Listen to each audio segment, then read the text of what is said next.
Looks a little different. Going through some renovations still, but... Hello, studio, my dear friend.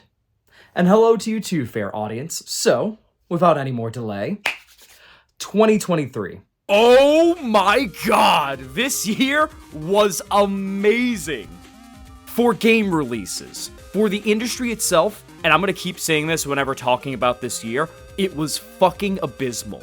There is no excuse for how many studios got shut down, and especially how many people got laid off in development or journalism. And this is bleeding into 2024 nearly halfway through the year, which is worse. The game releases may have been great, but the industry has so much work to do for the people that make it what it is today. Just wanted to get that out there once again in case you somehow forgot today. Back to the releases though, this feels like it's going to go down as one of, if not the greatest game release years ever in the history of gaming. Long-awaited games, sequels to beloved series, remakes, original ideas that blend new gameplay and new story ideas together to create something interesting. This is a year that's going to be remembered for a very, very long time. So, why wait any longer? Let us go through all the other awards first before we get to the list.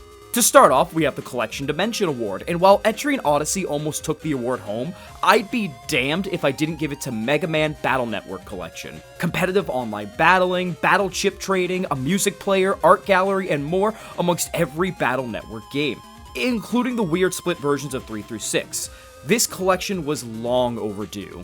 Next award is the Redone Dimension Award for Best Remake, and this was a tough one. There were a lot of remakes and remasters that all can deserve this award, like Dead Space, Resident Evil 4, System Shock, Metroid Prime, and Star Ocean: The Second Story R, to name a few. The coveted prize almost went to Like a Dragon Ishin. It ran with it for most of the year.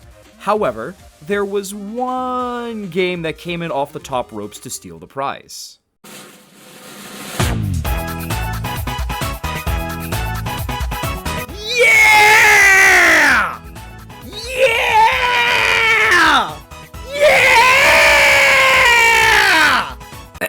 Sorry.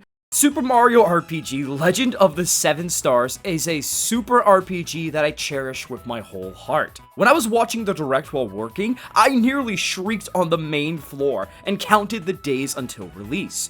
And wouldn't you guess it? It was worth the wait. To be completely honest, it's one of my favorite Mario RPGs out there, but I know it's far from the best of every Mario RPG objectively. Even in the remake, the 3D ship puzzle still kind of sucks in all honesty.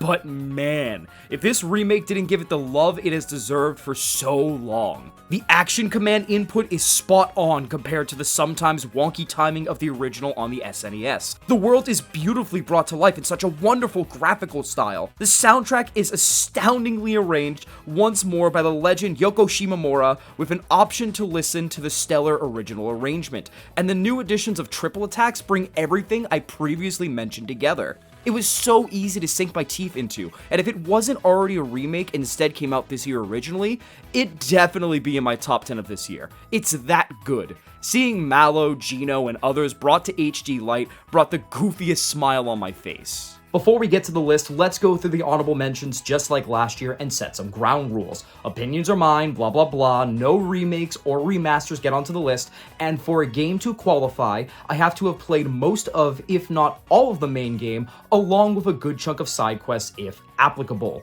No halfway picks to cheat their way onto this list. Now, with that being said, let's try to speedrun all of the honorable mentions, because if you thought 2022 had a lot of games that I mentioned, oh, you ain't seen nothing yet. To get this out of the way, since I'm sure so many people will be upset, Tears of the Kingdom did not make the cut. Not only have I unfortunately not finished this game, but it feels kind of disappointing in some aspects. The dungeons floating in the sky are underutilized, I feel like. The story, while slightly improved from the last game, leaves a lot to desire. And while I did say I haven't finished the game, I did get spoiled on every phase of the final boss, and yeah, the final phase especially is a complete letdown gameplay-wise. Visually and thematically, it's so clean. One that would have made the list is Octopath Traveler 2, but unfortunately, I have to stick to my rule of completing most of the main story, or in this case, stories. I've done a good amount, but unfortunately, as you'd probably expect, they all connected one big finale that I haven't gotten to yet, so for now, no spot on the list. That and also grinding / enemy encounter frequency balancing still are a slight issue. Improved upon, but still an issue. The sequel is still a banger though, and ups every visual, story beat, and combat moment to 10. When I do beat this completely and do a retrospect on my best of lists somewhere down the line of my future, I'm confident that this will absolutely land in possibly top 5, but definitely top 10. Hi-Fi Rush by Tango Gameworks. I am so mad at myself for starting this late because, like Octopath, if I had beaten this game, it would 100% get on the top 10. The artwork is fantastic, the rhythm elements are dynamic, and the soundtrack is rocking among other things. What a way to start 2023. Wild Frost by Deadpan Games is a joy of a roguelike deck builder that I got to play at PAX a month prior that I was certain would make the list. But I'd be lying if I said the difficulty scaling, even for a roguelike, was kind of out of whack. The fact one of my second bosses could be a monkey that could bullshit some explosive buildup with henchmen that do the same before you can blink? That's gross. I'm all for difficulty, but when roguelike channels all echo the same sentiment, it's definitely a problem worth noting that goes beyond skill issue. The art direction is fantastic though. I genuinely want trading cards of these games. Mail Time by Applemost Games is a short and charming game that was a blast to play on stream. It has such a cutesy 3D charm to it, and the story was a wholesome romp, even if technical aspects weren't always polished and the camera could fight back against you. Socks the Caterpillar alone almost propelled this up. Socks is the best character ever, don't come at me. Protodroid Delta by Adam Kareem, gifted graciously by Disobey in a giveaway, is the 3D Mega Man X game we've always wanted and plays great. The thing is, cutscenes feel way too long and keep circling back to the same thing said 5 different ways, and bosses are damage sponges, which kind of holds this game back way more than I expected, but even then, I love the solar punk aesthetic, and the shoot and jump mechanics we know well from Mega Man are solid here. A plaudable effort for this solo developer. Venba by Visai Games is the tried and true example of what I said before with Stray. It's not about the length of the game, it's about how you use it that makes it memorable. Venba is such an easy to pick up cooking game that adds the spice of life and growing up to its story. It's a loving story not just about family and our roots, but also about the culture that the developers clearly have passion for. It had me in shambles by the end, and is going to stick with me for a long time. The Cosmic Wheel Sisterhood by Deconstruct Team. My god, what a game. My really good friend MK and I have been very excited for this game, and it was worth the wait. A deep and spiritual story that had me squirming in discomfort in the best way possible, left me in tears, and also in awe at the sound design and graphical look. Sisterhood was the tarot game I've been dying for. While the card editor itself can be a little finicky, it pulls all the punches to make sure you walk away not just intrigued by the fate of the characters, but also about your own fate in your hands. Just don't look on the Steam page if you're under 18. They kind of had a cosmic giveaway of big proportions. They gave away a custom Bomb Rush Cyberpunk by Team Reptile. The Jet Set radio game we've deserved for so long is finally here. The aesthetic, the soundtrack rolling around at the speed of sound, it all feels like a tried and true successor to the beloved series. Even if combat's a little funky, and not in a good way, it was a great summer game I played all through August. Gunbrella by Doinksoft is such a rootin' tootin' game that makes use of its titular weapon through an impressively made grainy western front. Even if some movement and platforming elements feel out of place, it's a heart-pounding game that had a story that went deeper than I could have ever expected and left me wanting more. Pizza Possum by Cozy Computers, the simplest arcadey game I've played this year, and that's the charm of it. Dodging goofy and ragdoll-like dog guards with power-ups and eating our fill of the town's food supply was simple and silly fun, which is all we need sometimes. Plus, 2-player co-op. How could you say no to that? RoboCop Rogue City by Teon is the RoboCop game Connor and I have been waiting forever for. While the open world doesn't feel that impressive, and the technical aspects need to be cleaned up, the story is the right amount of cheesy and the gunplay is fantastic. Plus, shooting people in the balls is an insta-kill. A+ reference to the movie above all else. What was that, dear audience? You said that wasn't fast enough for you? Okay, let's kick it up a notch. One Piece Odyssey, Fire Emblem Engage, Blanc, Theater Rhythm Final Bar Line, Wild Hearts, Clive Wrench, Wo Long, Fallen Dynasty, Romancylvania, Bayonetta Origins, Have a Nice Death, Mr. Saito, Curse of the Sea Rats, Melon Journey, Bittersweet Memories, Tron, Identity, Mage Seeker, A League of Legends Story, Tesla Grad 2, Straight Lights, Bramble, The Mountain King, The Last Case of Benedict Fox, Figment 2, Creed Valley, Star Wars Jedi Survivor, Ravenlock, Darkest Dungeon 2, Convergence, A League of Legends Story, Planet of Lana, The Tartarus Key, Dordone, Fall of Porcupine, Aliens, Dark Descent, The Bookwalker, Thief of Tales, Dave the Diver, Oxenfree 2, Lost Signals, Pikmin 4 almost made it on, but I haven't beaten yet and I feel so bad. Koan, The Five Pirates of Mara, Pseudo Regalia, Flutterway, 30XX, Stray Gods, The Role-Playing Musical, On Guard, Shadow Gambit, The Cursed Crew, WrestleQuest, Goodbye Volcano High, Chant of Sonar, Starfield, Liza P, El Paso, Elsewhere, Miniko's Night Market, Cocoon, Assassin's Creed Mirage, Wargroove 2, Sonic Superstars, Hellboy, Slay the Princess, Ghost Runner 2, Jasant, Little Goody Two Shoes, Song of Nunu, A League of Legends Story. Wow, there's a lot of League of Legends stories this year. For the King 2, Thirsty Suitors, WarioWare, Move It, Ebenezer and the Invisible World, Like a Dragon Guide to the Man Who Erased His Name, Astral Ascent, Small Saga, Corn Kid 64, Persona 5 Tactica, In Stars and Time, Dragon Quest Monsters, The Dark Prince, A Highland Song, Born of Bread, Warhammer 40,000 Rogue Trader, and so much more.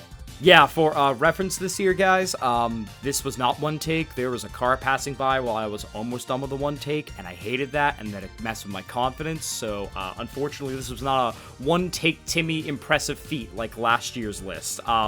This one was not better than Sex. In fact, it was pretty average. I am so sorry once again, not really, for taking so long to get to the list, but can you blame me? There was a lot of great stuff that came out this year, and I really hope you enjoy and check out every single honorable mention that I have talked about. And you're probably thinking to yourself at this point, that's a lot of games that didn't make the cut, Benson. What are your top 10? I have a confession to make. This will not be a top 10. But rather a top 15. This year is going to be one of the rare exceptions that I do more than just 10 games. Yes, that's right, for the sake of content, I'm making my life that much harder. One more side note before we continue though, I'll be using trailers and gameplay demos from official channels like Square Enix as video footage over my audio. Again, a lot of great games, a lot of them are 50 plus hours, don't have enough storage.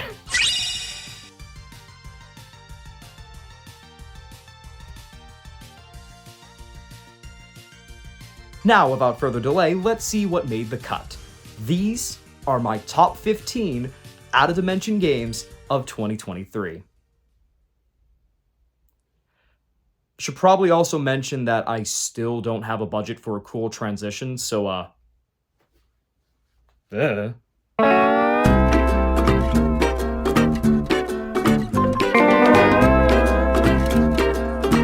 Well, I'm certainly not beating the Nickelodeon streamer / content creator allegations every reviewer that thinks they're funny goes through at one point in their life. I have to say that while yes, this is definitely the most biased pick of all time on this list, SpongeBob SquarePants The Cosmic Shake by Purple Lamp Studios was so much fun. Continuing their hot streak after Battle for Bikini Bottom Rehydrated, the studio was given the chance to create their own original game set in the world of that crazy yellow sponge, our first big SpongeBob game in years. It's not a tall glass that's easy to fill. There's a lot of excitement and hype from a generation that grew up with the games, and somehow, this felt just right. The typical moveset we know carries over the same heft to it that I noticed in my Rehydrated review, adding some nice weight to each hit as we fight an entirely new enemy pool. The moveset gets some nice additions too, like a homing karate kick that actually felt great and led to some pretty wild combos I didn't expect to pull off. Fishhook swings, which make up for no Patrick and Sandy and feel just as nice, and even a glide ability with the Krusty Krab pizza, which definitely drops down way too suddenly, but still has its nice uses. The platforming also continues to be as precise and satisfying as ever before, honestly, as the game finds a neat middle ground in open world platforming by blending the multiple open world level design of BFBB with the linear level progression of the movie game. SpongeBob platforming admittedly feels at his best in this game, as Purple Lamp Studios shows that they know how to make a nostalgic 3D collect-upon platformer with the polish of gaming today. The story may be your typical SpongeBob and Patrick done goofed up episode of the day plot, but it's the moments in between that really feel like a love letter to the cartoon we know and love. From reference references to the episodes and dialogue, the pizza box and the previously mentioned glide, and even infamous photorealistic character jump scares that felt funny, this feels like a game made for SpongeBob fans by SpongeBob fans, which adds to the charm of why we love these games so much, along with just being solid games that hold up decently. Hell, even unlocking costumes by collecting cosmic jelly and gold doubloons and exceptional puzzles is a blast, as they give you such a wide variety to play as, even playing as a goofy goober from the movie. I will say, however, that again, this is a biased pick because it doesn't do anything to rise above the rest of the competition. It just plays very well. Aside from some negatives. For one, the levels, while looking awesome, are a little too big for the side objectives they're trying to go for, like finding Plankton's pet spot or doing stuff for characters in each wish world like the witch in the medieval level. It could take a couple of minutes to even find what you're looking for possibly in another half of a level, which takes a few minutes to get used to. You could fast travel, sure, but you're given no indicator where anything for said objectives can be, so it feels like a wild goose chase that takes away from the solid level design on a basic level. The openness feels wonderful playing through the story and collecting costumes, but if you're trying to do side objectives, good luck, because the vastness becomes a bit of a hindrance instead of a positive. On top of that, some of the mini games in Cosmic Shake, like riding Mystery the Seahorse and posing for paparazzi, come with their own issues, like riding feeling extremely sluggish, and the paparazzi being a seizure warning on its own respectively, for example. It feels like Purple Lamp may have not been careful what they were wishing for when making ambitious side endeavors. But even then, I can't lie. Despite all of that, I had a blast playing this, and love coming back to it still. It's the spiritual successor to Battle for Bikini Bottom many of us have been waiting for, and while the detractors hold it back a ton from being the best SpongeBob game, it's definitely a solid second in my eyes, and something that I'd love to do a full review on one day soon. It made me feel like a kid again, adds to the solid lineup of 3D platformers I enjoy with all my heart, and still succeeds in its grander scope on a main stage. I hope you're ready, kids, because SpongeBob is back, and I can't wait to see a SpongeBob game from Purple Lamp hopefully soon.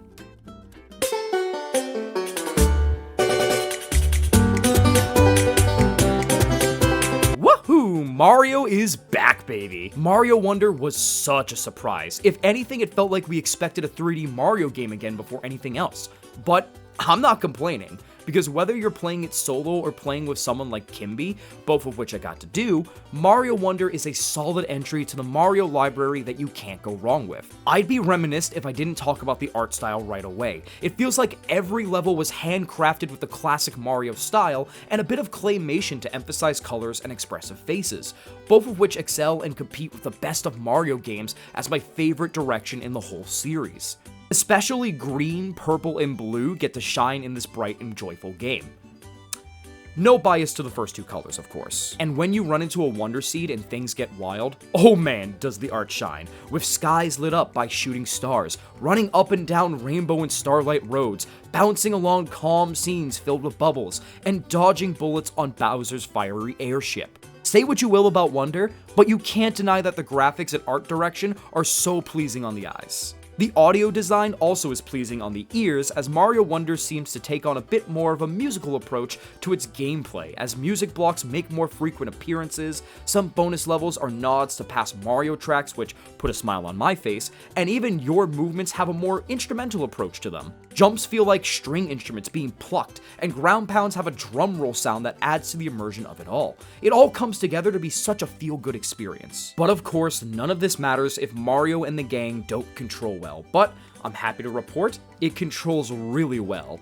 Jumps feel as pinpoint as ever, wall jumping and using enemies as leverage have some great oomph to it, and the power-ups are always a treat to find, especially the newest additions to the arsenal. I'd be lying if I said Elephant wasn't my favorite, but you can't go wrong with the Bubble Flower, which adds some innovation to pulling off jaw-dropping speedruns of levels that I've seen online. Even the Drill Flower was decent, even if it is admittedly the weakest of the bunch, with it only truly enjoyable in situational moments in my eyes. But the best addition isn't even the power-ups, but the Wonder Seeds, which can turn an entire level upside down. These can be so entertaining. Even if they sometimes only last for less than a minute, they can be memorable. Previously mentioned starlit bridges connecting up and down tree lines, the invincibility star falling from the sky, and even rhythm-based blocks appearing and creating some of the most challenging and memorable levels in recent Mario history. You'll never know what you're gonna get until it happens, and I love that unpredictability. Hell, even Mario turning into enemies like Goombas and sneaking around felt refreshing, as Mario continues to find new ways to renovate the platforming formula. It all hits the mark for the most part, and playing it in co-op can create a clusterfuck in the most enjoyable way possible as you're bombarded visually. And yet, while the core gameplay takes several great steps forward, there are some really big pitfalls that Mario Wonder takes that hold it back from being in the top 10. One of the least offensive is that as much as I love the Wonder Seeds, there were a few times I felt deja vu, like hoppy levels and even top-down levels. Again, it's not too serious since the moments of repetitive ideas is vastly outnumbered by original ideas, but it is something to note going into the game, and was also an original worry of mine when the concept of Wonder Seeds was first announced. Secondly, the bosses are so disappointing and extremely easy. I know what many of you are gonna say, it's a Mario game, they aren't meant to be hard. They're supposed to be colorful and memorable, which I agree with. But not only are they none of those, but also easy even by Mario standards. All but one boss is Bowser Jr. spinning around using wonder effects to maybe trip you up. He doesn't even change his moveset. I know we always ragged on the Koopalings, but this would have been the perfect game to put them in and give variety. And the final boss, while cool looking, is the most mind-numbing and disappointing boss I've faced in recent memory. Way too much wasted potential despite the music being a banger. Speaking of music, the biggest offense I'll say is that despite being music themed, the game has kind of the weakest soundtrack in the series. There are a few memorable tracks of acapella here and there, and the Piranha March is used in so many memes for good reason. But the rest of the soundtrack sadly kind of falls into passable/forgettable background music. Maybe it's because we've been blessed so often with incredible Mario soundtracks, but I just wasn't feeling it and can't really name more than 5 tracks if you paid me. It feels like a wasted opportunity to make a game centered around music for so many moments have the soundtrack be the weakest part, especially for a series like Mario. But even then, Mario Wonder is such a feel-good game that I still found myself enjoying as later levels challenge your abilities to the limit, including badges, which I admittedly also think don't get proper love, other than the cap glide mechanic and dolphin kicking. It brought just enough for new ideas to propel the series' 2D romps forward, while maintaining the solid history of what came before it, having me intrigued where Mario goes from here not just for 2D, but also 3D if they're willing to put this much innovation into Wonder. Nintendo may be entering a very unsure area on a lot of fronts, but the new ideas they're bringing to their flagship series can't be ignored whether you enjoy them or not, and in this case, I enjoyed it so much, especially playing with Kim. This game becomes even more fun when playing with friends, and while it kind of sucks you can't interact with other players, whether trolling or trying to pull off sick moves, it still was fun to race to the end, laugh at what crazy shit we'd run into next, and also save each other from certain death in the most badass ways to complete a level possible. Mario Wonder is a creative and addictive game that is boatloads of fun that'll have you saying let's-a go to the next level to yourself or anyone you're playing with. And while it isn't the best 2D Mario game, let alone Mario game, it has enough heart and colorful whimsy to keep you coming back again and again. Now, here's the thing. These next 2 games I go back and forth on. They were so hyped in my eyes, and up until writing this paragraph, I was so torn on which one would place over the other, because they both share very similar issues that hold them back in my eyes.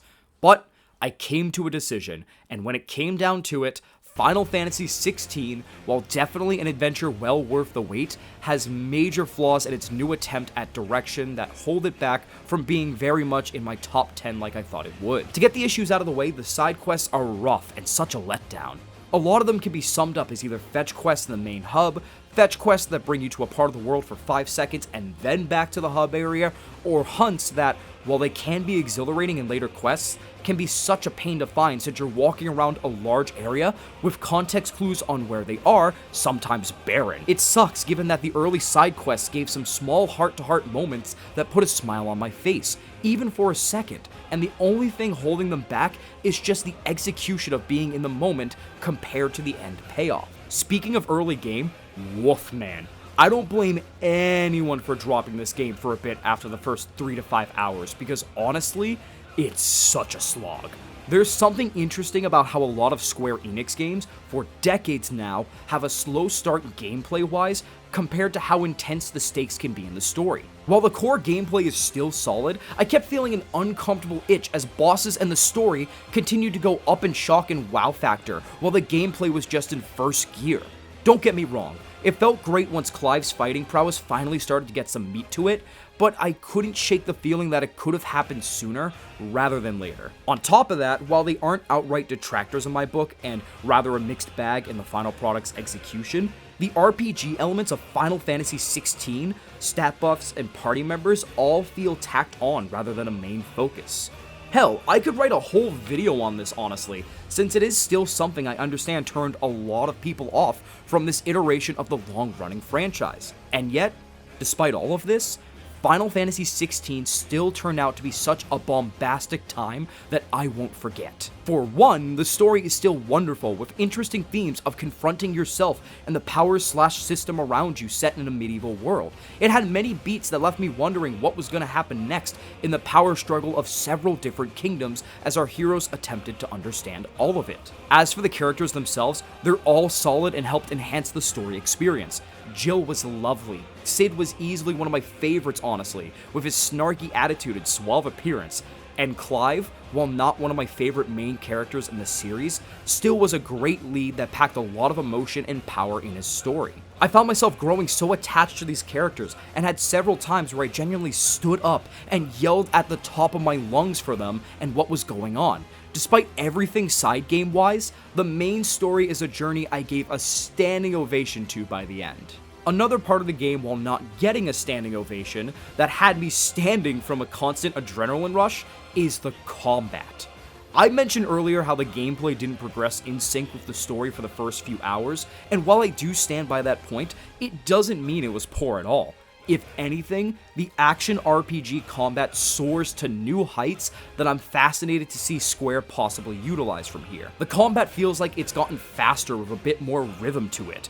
Not Kingdom Hearts 3 levels, I'll say, but once you start to unlock more abilities like icon movesets and limit break, it's hard not to get a bit excited even in small enemy encounters. Being able to command your wonderful canine companion to give you a little health while you launch enemies with Phoenix Shift and suddenly switch to Garuda's Slash ability to juggle multiple enemies and buy time for other abilities to recharge and charge up limit break, all to finish the battle with enhanced power during said limit break, is one of the many tactics I utilized as things began to unfold for me in Final Fantasy XVI, and that's only scratching the surface really. Titan abilities and even Rakuin's Thundershot lock-on help to even the odds for crowd control, or hit multiple spots on a boss you may not be able to get right away, and help you build up the break gauge to do more damage, giving you a wide arsenal of magic to experiment with as you understand what works best with how you want to play. Sure, RPG elements are once again bare bones as it all comes down to just getting higher stats for weapons and armor, but seeing your power noticeably grow is important to justify that decision, and I could still see and feel it. Above all else, Final Fantasy XVI makes you feel strong, rather than simply see that you are, which is always important, and you certainly feel this in bosses especially. Much like the world and gameplay itself, bosses are mostly spectacles to behold as you fight blight-stricken dragons, lava salamanders, and even morbles as they test your limits on reaction commands, which feels snappy and honestly a treat to do, along with other combat essentials. The serotonin rush I felt when certain icon abilities did a bit more damage because of elemental weaknesses or by stacking them upon each other like a true badass in mere seconds is unmatched, and some of the best boss fights aren't even playing technically as Clive, but rather the icons. The icon battles are easily the best display of everything I mentioned wrapped up into one. You feel the weight of these Goliaths as you move around as Ifrit, channeling your chaotic power in every punch, dash, and even fiery spell. They feel the most in tune with 16's combat as you feel powerful, sure, but one wrong move can still quickly humble you. I could hear myself laughing with delight as I faced off against so many iconic summons, each of them keeping the icon battles fresh in their own way, and just felt the flames of victory grow even brighter. I won't spoil too much since icon battles are extremely pivotal to the plot, but the last 3 or so are some of the most jaw-dropping experiences in recent memory for a Square Enix game. I'd also be remiss if I didn't mention how battling simply as Clive against these icons every once in a while was a best of both worlds moment that really showcased how well executed the combat system is. They feel like such a David and Goliath saga that showed how badass you can really be if you learn to master stringing together abilities and combos instead of just smashing whatever, showing how daunting and powerful the forces of the crystals and then some can really be. There's so many little things that I want to say that hold back or push forward the flow of Final Fantasy XVI, but at the end of the day, despite my main gripes I mentioned at the beginning, I still found myself enjoying this game a ton. It definitely prioritized spectacle above anything else, which can also be found in the banger soundtrack with tracks like On the Shoulders of Giants and what you hear during the climax of Clive's character arc. But that spectacle gets to soar to new heights with some great core gameplay beats that keep things exciting around every corner. Is it my favorite entry in this long-running series? Definitely not. And I will say that if what we experienced is the basis for new entries going forward, detractors especially included, I'm going to be a bit harsher going forward on this series that I enjoy so much. You can only rely on spectacle for so long before you have to really focus more on the content in between, despite it being a hit here. However, this is still a solid entry that shows we haven't reached the ironic end of Final Fantasy just yet. I've accepted the truth. And the truth is that Final Fantasy XVI, while hitting pitfalls I'm disappointed in, is still a high note I'm excited to explore more of in upcoming DLC.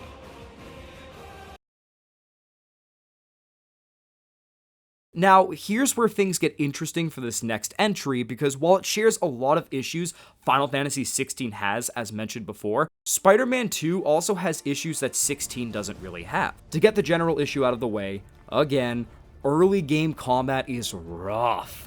It doesn't help that, yeah, a good chunk of fighting in this game does feel like deja vu for a while. But as for something that Spider-Man 2 gets wrong that I feel like Final Fantasy XVI fixes, and I might get a little heat for this, which is okay, the bosses drag on for way too long for the most part. Obviously, the ones that don't and really steal the show are Kraven the Hunter and Venom, along with a third one I won't talk about much since it's such a huge spoiler that intersects so much of the Spider-Man's story. But giving multiple health bars really hurts the rest of the bosses for me. It just feels like padding, honestly, as the battles are extended to give banter and insight to the dramatics of the characters story-wise, while only slightly changing some of the movesets. Frankly, the rest of the bosses would look better in my eyes if they just time the cutscenes in between phases with one health bar, and just make them soak up a little more damage instead of multiple bars, just to up the flair and intimidation factor of what you're facing. So at this point, you're probably thinking, Benson, why is Spider-Man 2 higher than Final Fantasy XVI? It sounds like the combat is a big issue, which isn't good for a game. Here's the thing. While the bosses outside of what you expected are disappointing, and the early stage combat does feel like it doesn't get anywhere to improve from the previous games, it does get much better with time like Final Fantasy as you unlock new powers for Miles and Peter.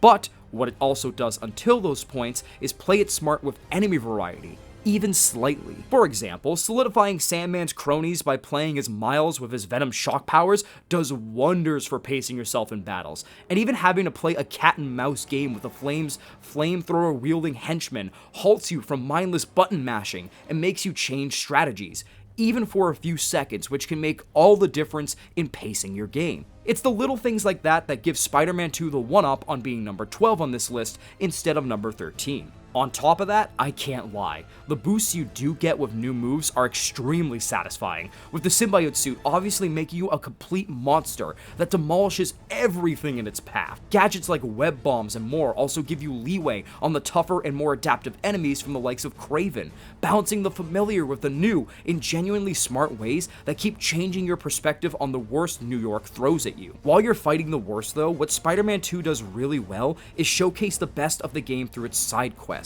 Sure, a bunch of them still aren't memorable, but the ones that you do remember are the heart and soul of what makes Spider-Man as a character entirely such a down-to-earth character while keeping the superhero moniker. The combat challenges you face in Mysterio's Emporiums keep your eyes and reaction time razor sharp, sure, but it's the ones in between that don't always require combat that stand out the best to me, like helping scientists from the Emily May Foundation set up their experiments to change the world, helping a student make their prom proposal go seamlessly, and even just sitting on the bench with Grandpa Earl all have great buildup and even better emotional payoff. There is one side quest specifically that's a throwback to the first game that had me in absolute shambles, much like so many story beats and side quests did that you don't want to miss. Hell, even playing as Haley and experiencing the world through the eyes of a deaf person trying to make a difference was done exceptionally. That honestly wasn't what I was expecting and was such a positive highlight. These all showcase how kicking butt and saving the world is something someone with superpowers could and should do. But anyone can make a difference in the lives of people like Grandpa Earl. Anyone can be Spider-Man in that regard. Again, the side quests aren't always perfect, but when they hit home, they absolutely hit home, much like the story does. It shows the general struggle of responsibility as Spider-Man, but through specifics that are so different in Miles and Peter, who both got a lot of time to shine at multiple points in the story, directly through cutscenes and indirectly through gameplay, which is always a plus. Doing a story in a great game setting is one thing, but blending gameplay elements into the story and vice versa is another feat on its own, and the perspectives of both Spider-Man add a lot to the stakes of who you fight. Hell, even playing as Mary Jane in her segments feel like a step up from the first game, as you get a lot of insight from her eyes on how legit the danger is in this game, which, might I add, is some of the best for Kraven specifically. Venom is a force to be reckoned with in this game too, but I'll defend the fact that this Kraven is the best iteration of Kraven the Hunter we've gotten ever, as he terrorizes a New York that's bigger and better to traverse in this game. Swinging feels just as responsive as ever. Running up buildings and leaping over the edge is still awesome, but the Web Slinger and Web Glider are both welcome additions that make exploring New York a breeze and helped me appreciate the scope of the game. Sure, it doesn't feel as lively interaction-wise in between story and optional mission beats as before, but finding spider bots and other collectibles in between my mad dashes to impending danger felt so slick and seamless. Again, the combat does take a while to really find its footing and own identity, much like both Spider-Men struggle with, among other things in this game. But when it all comes together to help enhance the storytelling and personal growth of our characters and even the adversaries they face, it hits just right. Infiltrating Kraven's bases and fighting off swarms of cultists, among other things, feels so right, and adding an emotional roller coaster to it all just makes the payoff of each fight all the more sweeter. I probably will continue to internally debate which is better between these two entries until the end of time, but as of right now, Spider-Man 2 just hits a bit higher for me, and still feels insanely crisp to control, haptic feedback included. It's never felt this good to control both Spider-Men, and I'm certainly intrigued to see where the story goes from here, as everyone's friendly neighborhood web slingers look forward to unlocking even more of their potential.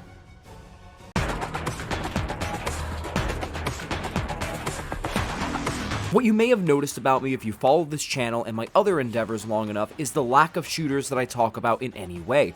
For a while in early college years ago, I just kind of fell off of them for some reason, and while I enjoy so many bangers like Doom Eternal, I still find myself struggling to pick out ones I enjoy currently outside of the obvious answers like the aforementioned Doom. That all seemed to change this year when I stepped into the world of boomer shooters and found countless hours of my time passing by in a flash playing Warhammer Boltgun. While I'm still scratching the surface of the fascinating world of Warhammer, tabletop and video game wise, Boltgun felt like the perfect place to start fully diving into this universe with a very easy to grasp sense of how the factions of the world work, which I think is one of the biggest compliments I can give Boltgun. Sure, the story is still nothing to completely write home about, but it is still a fun time with a decent sense of how everything works and why, making me thrilled to continue going deeper and deeper into the lore of Warhammer in other media. As for this piece of Warhammer media, it sets out to achieve easy to pick up gunplay and does exactly that as you go through mobs of plague frogs, heretics, and demons rapid fire, purging enemy upon enemy until the room is crimson with blood. Every enemy feels satisfying to mow down, and even if you stick with your iconic bolt gun to save precious ammo for weapons like plasma guns and shotguns, they don't take too many hits to take down as the game keeps you moving at a brisk pace from level to level. Even using your chainsaw to take things close range is oh so satisfying, as you can rev it up while slashing your enemy to stun and eventually split them into two, But of course, shout out to the gunplay for being extremely solid. Not every gun will hit your sweet spot depending on how you play. I barely used a shotgun, for example, but your arsenal is full of decent variety, bookended by your default weapon, the Boltgun. The first gun you use shouldn't be the one you use the most in a shooter, but Warhammer has no shame in admitting how cool and effective it is to stick to the basics should you wish, and if you find secrets to add more effective ammo for a short time, it only gets better from there. That in itself is extremely impressive to me. Not many games are willing to make their beginning weapon keep pace with later guns. It's always on to the next shiny thing typically. Gunplay also feels satisfying because of the sound effects in the game. Every metallic footstep you take, bullet hitting flesh with a loud squish, and enemy yelling in defeat adds to the rip and tear immersion Boltgun goes for. Not just that, but the rest of the atmosphere is amazing too. Sure, a lot of the game takes place in fortresses and catacombs, but you can't deny the fleshy tunnels of some facilities, the deserts and mountain ranges you trek through, and even the hellish lava landscapes of Act 3 are all easy on the eyes and add to the tension of the game. The amount of times I peek around corners to get a gauge on what's to come is countless in the best way possible. You may be a badass, but fireballs, teleporting demons, and aspiring champions all can close the gap and make things claustrophobic if you're not careful. Even in open spaces. Don't even get me started on the bosses like the Great Unchosen One, that add their own challenge to the mix that I thoroughly enjoyed. At this point, you're probably wondering how this barely missed my top 10 despite the high praises I have for it, and it comes down to two main gripes that really do take me out of it. As much as I enjoy the constant ebb and flow of fighting, the ratio of health pickups and contempt, your extra layer of armor in this game, is a bit out of whack. You really feel it especially towards the end of Act 1 and the beginning of Act 2 for some reason. I can't tell why, but you will find yourself running around a lot in open areas to try and spread enemies out with how easily they'll gang up on you in specific rooms before level ends where you have to face the brunt of an army in a final purge before moving on. It can kind of get annoying and throw off the whack of an otherwise very balanced game. What's even more annoying is the level design. I love the multiple hallways and bridges to cross in levels and do appreciate how open they can be at times, which can lead to clever ambushes of smaller groups and more, but sometimes there's such a thing as too open, which you feel quite a bit, especially when you have to look for keys to doors that were several rooms away and don't have a mini-map of any kind to keep track of it all. There was one level in Act 2 especially in a fortress where I jumped across multiple platforms across lava to get a key to a door, which opened another long way to another key, which finally led to the last part where the Unchosen was. But because I had no map and a lot of rooms can look the same, it can lead to being lost with a total halt to the main aspect of the game, shooting down enemies like a true hero of the Empire. Hell, it even made me lose interest in finding so many secrets and levels because sure, that extra bit of bombastic ammo would be nice, but if I'm gonna get lost and not have a need for it for another 5 minutes while trying to find my way back, why would I go out of my way to grab it with how good the base damage is already? I just wish the level design found that balance of being open to creative exploration and strategy while being tight-knit like its main gameplay attraction. It'd definitely be in my top 10 if that was the case. But even then, I cannot deny how addictingly fun Boltgun is. It's such a great shooter that hits all the right spots and is the perfect unwinder before bed at 1 AM on my Steam Deck. I can't wait to explore more of Warhammer in depth in other ways. But no matter where I go, I'm always going to enjoy coming back and enjoying the simple things in life like blowing off the heads of heretics and taunting demons before chucking a grenade. It's one of the best boomer shooters, hell, shooters in general even, that I've played in a long while. Oh, and a bit of advice, fire a couple more rounds into the corpses of an aspiring champion until it's a literal pile of mush. You'll thank me later.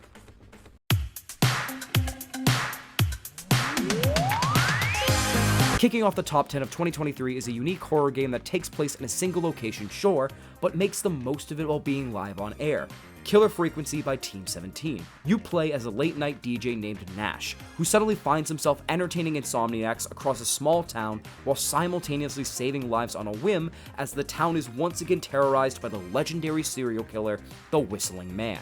The story is every bit insane, cheesy, and over the top as the slasher films and 80s time period it's inspired by, and I enjoyed every second of it. Witnessing the banter between Nash and multiple callers was equal parts hysterical and mystifying as we unravel what happened many years ago on a fateful night that correlates with the events happening in the present. Not only that, but Killer Frequency is skilled in its horror moments without the use of jump scares, going for tension so thick you can cut it with a knife, and providing such a balance between campiness and genuine fear that I was so blown away by. This tension in the story goes hand in hand with the gameplay that's been described by Slant Magazine as a sort of reverse escape room, which I completely agree with. You're helping callers find a way to protect themselves against the whistling man on the spot any way possible, which means running around the studio to find a possible solution or clue that'll help you save a life. These can include things like guiding a panicked teen through a maze by giving them directions based on a map and where you can pinpoint where they are based on their description of the area, or even calling a pizza place to figure out the address and number of a frat party so you can convince them to check on someone home alone and being taunted by the titular killer. And while every puzzle doesn't feel like a hit, they're unique enough in concept to keep you satisfied and scratching your head at what to do as time is of the essence. This in itself is where the game really comes together. The non-stop cheese of the dialogue and situation as a late-night radio show host is worth the price of admission alone, sure, but the puzzle gameplay and heat-of-the-moment killer action create some truly tense moments as you can't see what is happening. You're the caller's eyes for every puzzle one way or another. It's so uncomfortable at times hearing the conversation sliced through by a whistle, indicating that it's suddenly do or die time, followed by panic breathing or shrieks of horror as the caller realizes what's happening. That alone is tense, but what really sells it for me is that once you make a decision, you're locked in, and if it works, you're rewarded with another thing to solve after a few seconds of fumbling around and hopefully a life saved at the end. If you're unsuccessful, then your reward is the screams of horror and death, backed by stabbing and chainsaws and, well, you get the idea. You won't know until it's too late. I mean, what can you do? You're in the comfort of your studio throwing paper balls into bins, chucking on some records, and enjoying the vibe of your setting, and I think that's the scariest thing to pull off in a horror game. The fear of being helpless and useless. Pulling this off is no easy feat, and Killer Frequency does this without batting an eye, by separating audio and visual control from the player in a radio station setting, which is genius in itself. It's so goddamn sick and leaves such an impression on you in the less than 10-hour playtime you have in this game. The studio felt so small and yet so expansive and endless in puzzle beats, and I loved every second of it. Again, I will say that not every puzzle is a complete hit. Some are rather easy in all honesty, and while the game is less than 10 hours in one playthrough, it does drag a teensy bit in the middle. But Killer Frequency is a successful homage to the classics while adding some new beats to keep things fresh, from the puzzles to the neon aesthetic that I adore, no bias of course, and even the music featured has some bangers which surprisingly doesn't always happen, I've come to find this year. It's a worthy addition to the horror catalog, and I'm semi-joking when I say this, I hope they give us 1 or 2 more wild sequels in Gallows Creek like the slasher films they lovingly took inspiration from. Just please make them good, unlike the film sequels, please.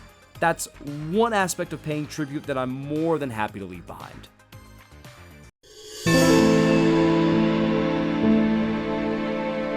If you look up the definition of dredge on Google, Oxford Languages will tell you that it means to clean out the bed of a harbor, river, or other area of water by scooping out mud, weeds, and rubbish with a dredge. And not only do you do that literally in Dredge by Black Salt Games, but figuratively in correlation with the story and motivations of so many characters in this interesting blend of cozy and unsettling. You play as a fisherman in the coastal town of Greater Marrow, trying to make a living as you find yourself suddenly thrusted into a great mystery as far-reaching as the horizon line you see from your boat, looking for artifacts for a curious fellow known as the Collector, and solving other curious blights along the way with nothing but your trusty boat and prowess in fishing and dredging.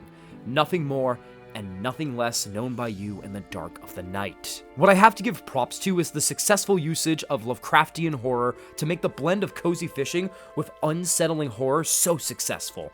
Lovecraftian horror focuses so much on cosmic/otherworldly things that one can't explain or fathom rationally, and if you do set your eyes upon it, you start to grow insane and see even more that you can't comprehend whether you want to or not. Dredge does this with walking swamp entities, aberrations of fish caught in the night, and a giant kraken-like being resting in a pit shore. But it's the smaller details, like red tornadoes that follow your boat in the slightest, weird nebular-colored clouds that turn into illusions, the sound of something unseen slithering onto your deck, that add to the unsettling realization that not everything is as it seems. And it all culminates into the monstrosities that creak and moan like boats that will chase you and catch you off guard in the scariest way possible. Things that, sure, you can see, but you just can't explain why they are how they are, or even how to stop them completely since you have no weapons to counter them in the entire game. It's the perfect representation of Lovecraftian horror that's punctuated by a darker colored palette and more rounded graphical approach that adds to the indescribable nature of the beasts that I can recommend to anyone that wants to jump into this style of horror without reading Lovecraft's works because of his uncomfortable life and actions, which I can't fault anyone for being turned off from the books by. While you may not have any conventional weapons to fight back, you'll find that the best way to be victorious is with your fishing equipment.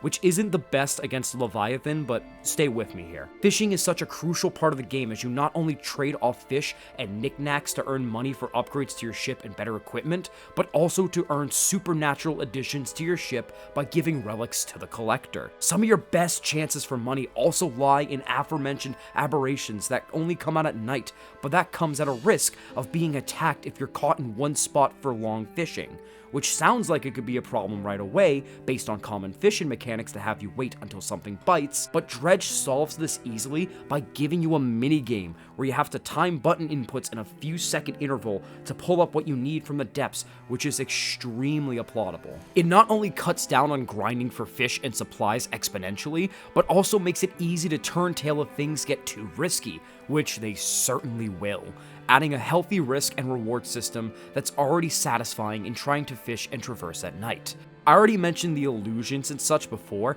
but your sanity continues to plummet if you're up all night trying to get rich quick, and the only way to stop it is by pacing yourself and sleeping it off, setting a tempting risk that tantalizes a lot of players and makes them appreciate the joys of normality that you get fishing during the day. Not only that, but the storage system is something that I appreciated by the end of my sailing days, even though it may have taken me a second to get accustomed to it. It really forces you to not be greedy as you only have limited slots to work with, even with upgrades, and have to account for things like engines, fishing rods, lights for at night and during fog, and your catches of the day, of course. Sure, that's a really cool shark that you caught, but are you really going to have enough room for it with all the other fish that catch a pretty penny that you just found too? And let's say you do go to a floating merchant or back to town to sell everything. Are you going to have enough time before things get crazy after sundown to get there and back to sleep unharmed? Because again, not every risk has a reward, because if you hit rocks or get attacked, you run the risk of your supplies going overboard or damaging your engines and other parts of your boat that could save you from impending doom, which then puts you in more danger. It adds a ton of simple but thoughtful layers on how to go about the world, which I truly appreciate, and it got even better the more you progress through the story. The story is easily one of my favorite aspects of an already amazing game, as it takes dredging to a rather symbolic meaning, having you dredge up the secrets of why the collector and many others are the way they are, including you. Everyone is vague yet specific all at once when you most need to know things, harrowed in rather amazing character stills, burdened by the issues of the past and what is inevitably to come. Again, not to sound like a broken record, but it truly does feel like a Lovecraftian tale brought to life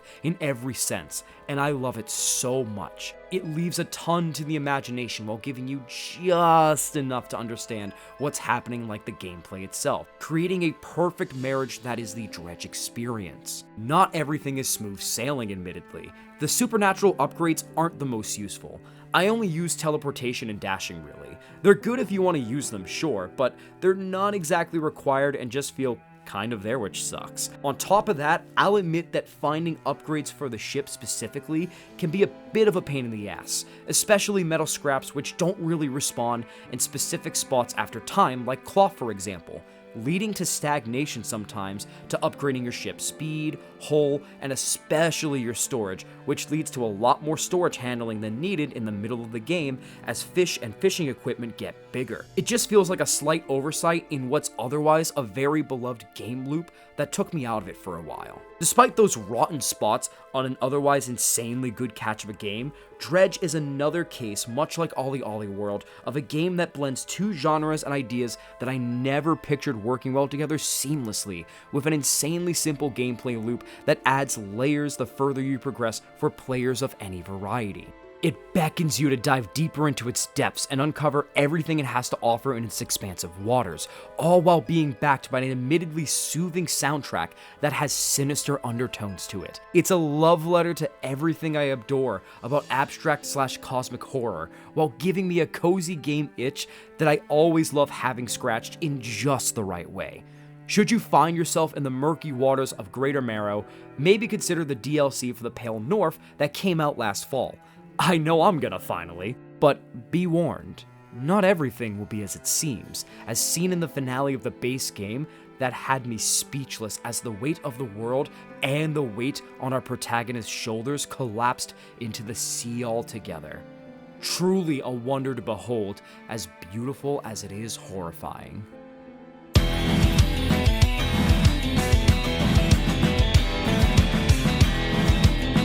I know it may not seem like it based on its placement on this list, but ooh, Sea of Stars was everything I was hoping for. This is one I've been following for a very, very long time, and while I try not to give into the hype of a game too much, even if it's one from a long-running series that I'm excited about like Kingdom Hearts, I couldn't resist giving into the hype that was Sea of Stars.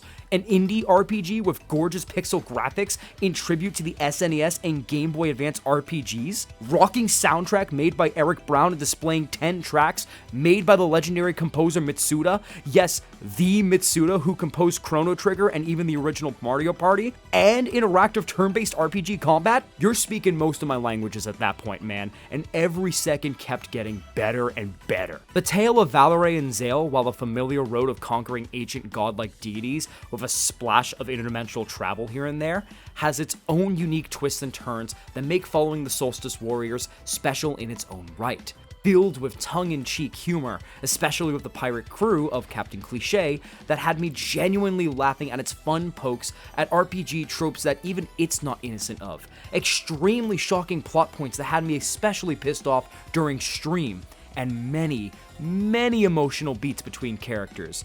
Sea of Stars' story is epic and chock full of memorable characters.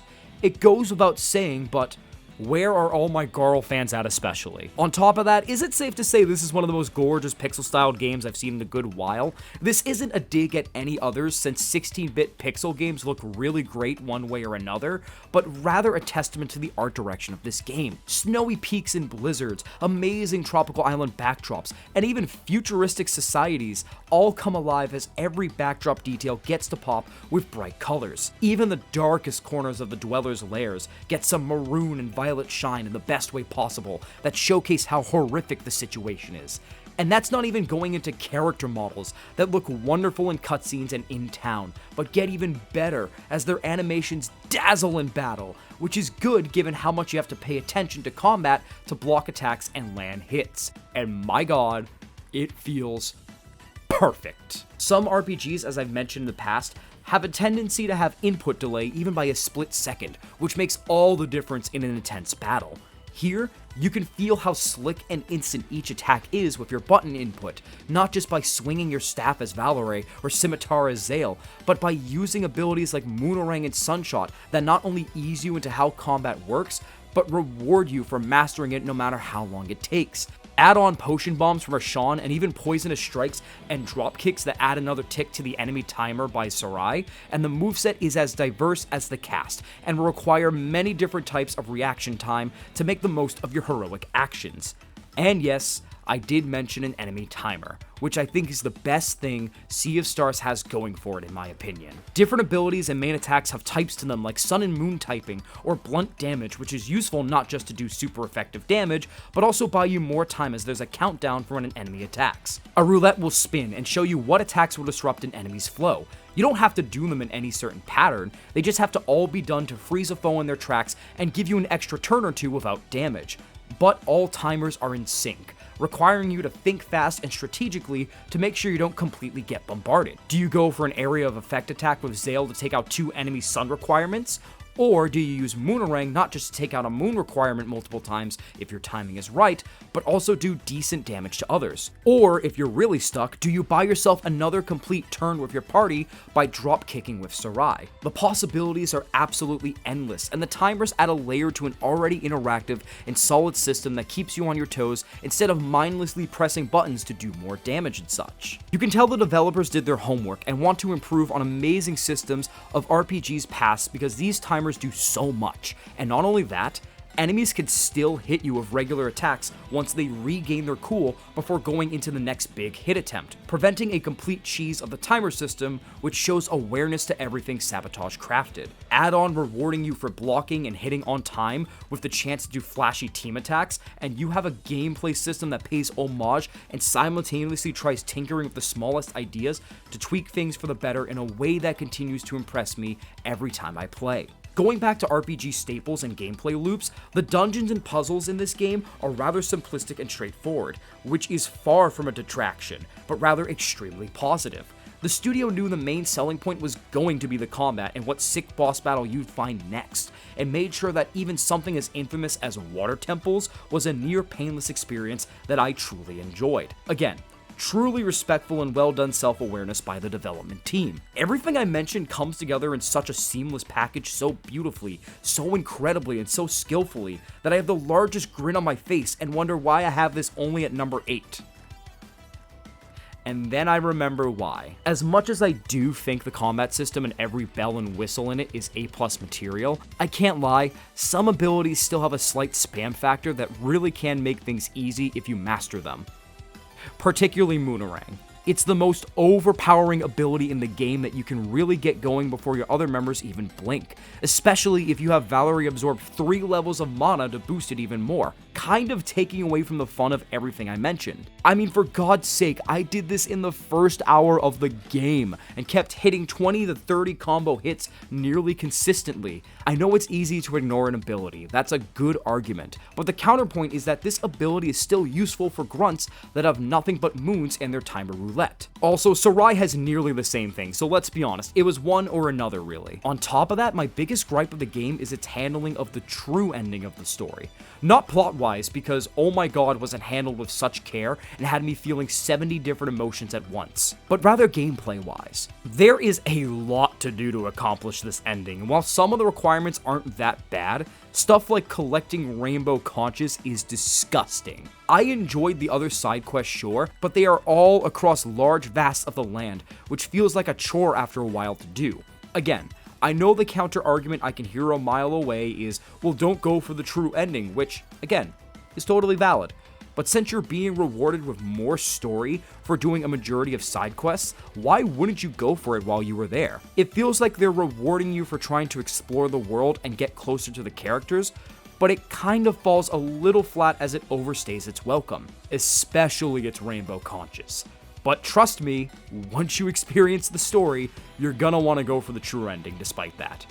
Trust me. I'm still not over it. But even with all of this in mind, Sea of Stars hits all the right beats I could have asked for, and it's worth every ounce of hype that I felt. Despite some of its innovations like the enemy timer, it really isn't out to entirely make something groundbreaking, but rather pay tribute to its roots while fixing some pitfalls of the past, and it does such an amazing job at pretty much all of it. It's like what Bug Fables did for Paper Mario, for example. It didn't have to be completely original gameplay-wise to stand out, it just had to pay its dues and thank yous to the past while learning from those mistakes to push forward. Much like Valerie and Zale's journey in a sort of symbolic way. And I'm totally okay with it. It still made me extremely happy at the end of the day, and is one of the most amazing love letters and passion projects I've seen come out in recent memory, earning its spot as a beautiful star that shines bright in the sky with other icons. It's a must-play RPG for sure, and if you have Game Pass, you really don't have an excuse to miss out on this. It's such an impactful game with a wildly fun world and dope soundtrack that I already pre-ordered the physical version and the vinyl record of the music. Physical media preservation, baby. Plus, it's really pretty. I can't even deny that. Oh, and before I forget, you should go check out The Messenger if you have the chance as well. It's a completely different genre, sure, but it's set in the same universe as Sea of Stars, and is just as amazing as our number 8 game. Trust me, you won't regret either of these.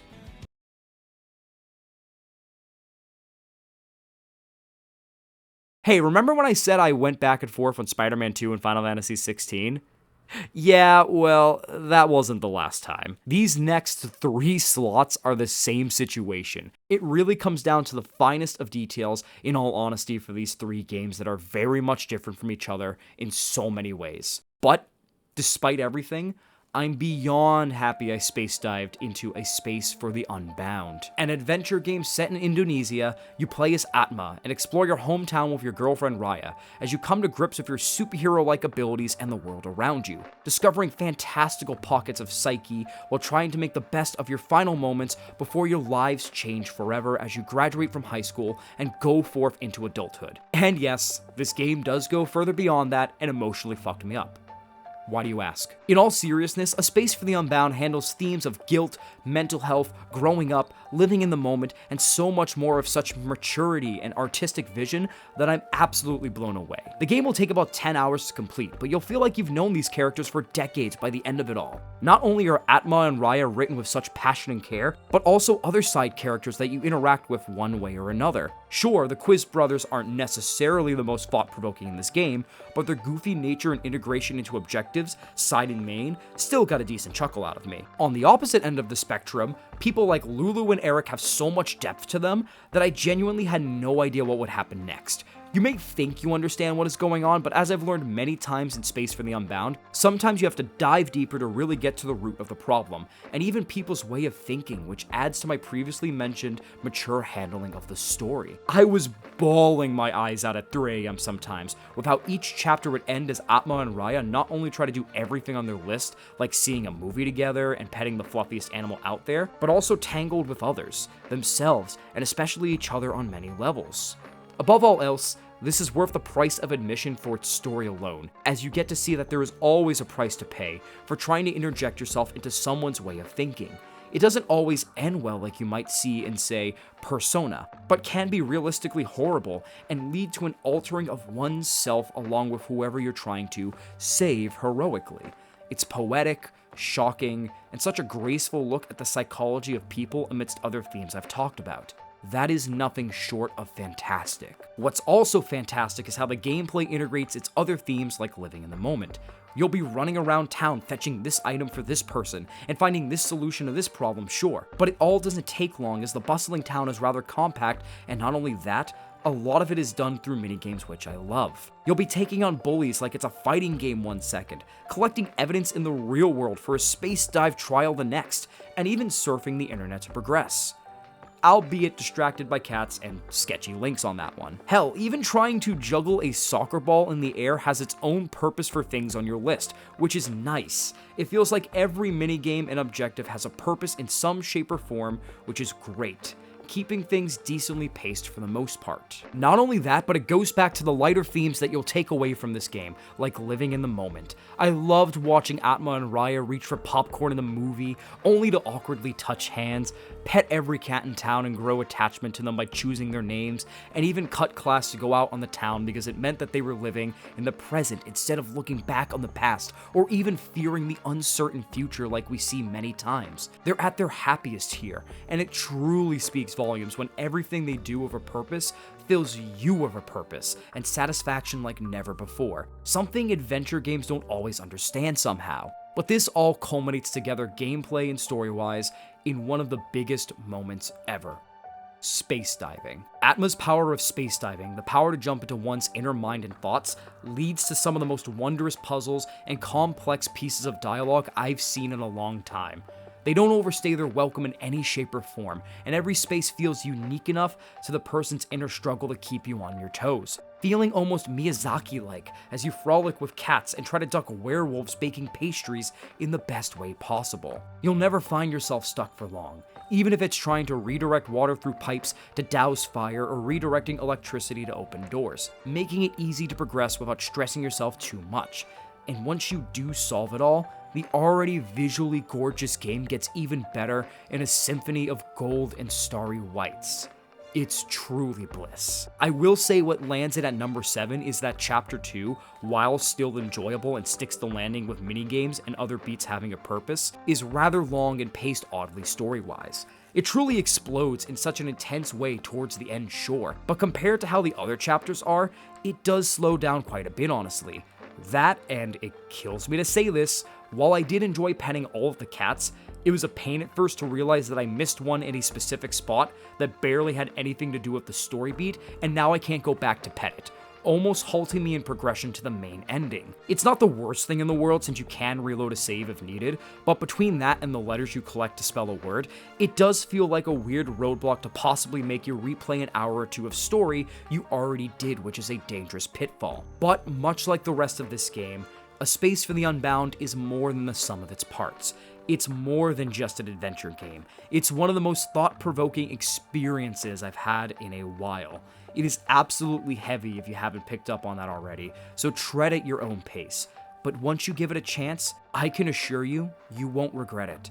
It's layer upon layer of analyzing human nature and growing up, picking apart the urges to be like a superhero with the power to understand someone, and, without spoilers, overcome our own shortcomings when understanding ourselves are things like grief, anger, and so much more.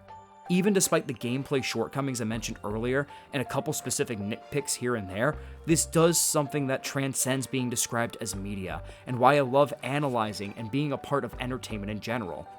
It shines brightly in the deepest parts of space as a true piece of art. You can't put a price tag on that.